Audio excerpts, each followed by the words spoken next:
This is Akashvani, the news read by Saira Mujtaba.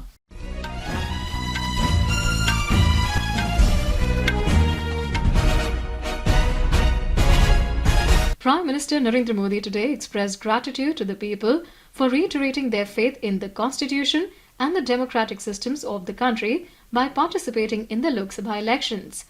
Addressing the nation in his Mann Ki Baat program on Akashvani this morning, he congratulated the Election Commission and everyone involved in the electoral process.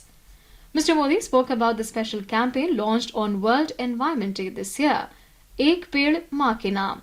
He appealed to the people from all over the world to plant a tree along with their mothers or in their mother's name. He was happy to note that people are sharing pictures of planting trees with their mothers. The Prime Minister elaborated that during the last decade, there has been an unprecedented expansion of forest area in India. During the Amrit Mahotsav, more than 60,000 Amrit Sarovars have also been created across the country. Speaking about the monsoon season, Mr. Modi mentioned a special umbrella made in Kerala, Karthumbi umbrella. These special umbrellas are crafted in Attapadi of Kerala. The Prime Minister praised the tribal women of Kerala for making these colourful umbrellas and expressed happiness that the demand for these umbrellas is rising across the country. Mr. Modi also gave the example of snow peas of Jammu and Kashmir. He said the first consignment of snow peas was sent to London from Pulwama recently. Touching upon the subject of yoga, the Prime Minister said that the whole world celebrated the 10th International Day of Yoga with enthusiasm. He stated that new records are being made every year as the observance of Yoga Day is progressing. Mr. Modi also congratulated the Akashvani family as the Sanskrit Bulletin of Akashvani is completing 50 years of its broadcast today. He highlighted that for 50 years, this bulletin has kept many people connected to Sanskrit. आज 30 जून को आकाशवाणी का Sanskrit bulletin अपने प्रसारण के 50 साल पूरे कर रहा है। 50 वर्षों से लगातार इस बुलेटिन ने कितने ही लोगों को संस्कृत से जोड़े रखा है। मैं ऑल इंडिया रेडियो परिवार को बधाई देता हूं। संस्कृत की प्राचीन भारतीय ज्ञान और विज्ञान की प्रगति में बड़ी भूमिका रही है।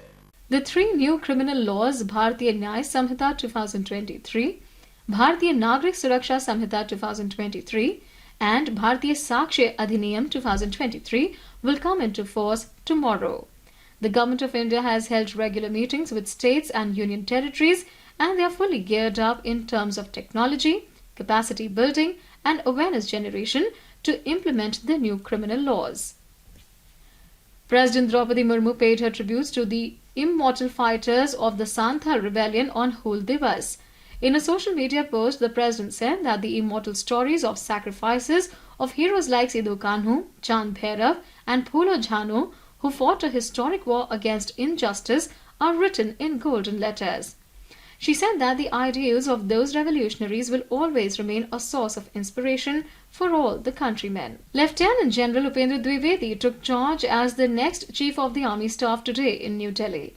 Born on 1st July 1964, Lieutenant General Upendra Dwivedi was commissioned into the infantry Jammu and Kashmir Rifles of the Indian Army on 15 December 1984. During his long and distinguished service spanning nearly 40 years, he has served in different capacities. In the rank of Lieutenant General, the officer has tenanted important appointments including Director General Infantry and General Officer Commanding in Chief Headquarters Northern Command from 2022 to 2024. External Affairs Minister Dr. S. Jaishankar is leaving on an official visit to Qatar today. The External Affairs Ministry in a statement said that during the visit, he will meet the Prime Minister and Foreign Minister of Qatar, Sheikh Mohammed bin Abdul Rahman bin Jassim Al Thani. In Gaza, at least 40 Palestinians were killed and 224 others injured in Israeli attacks across the besieged Gaza Strip over the past 24 hours. And India won the ICC Men's T20 Cricket World Cup, defeating South Africa by 7 runs in a classic final at Kensington yesterday. Opting to bat first, Virat Kohli 76 and Akshar Patel's 47 led India to a strong 176 for 7 in 20 overs. And that is the end of this news bulletin.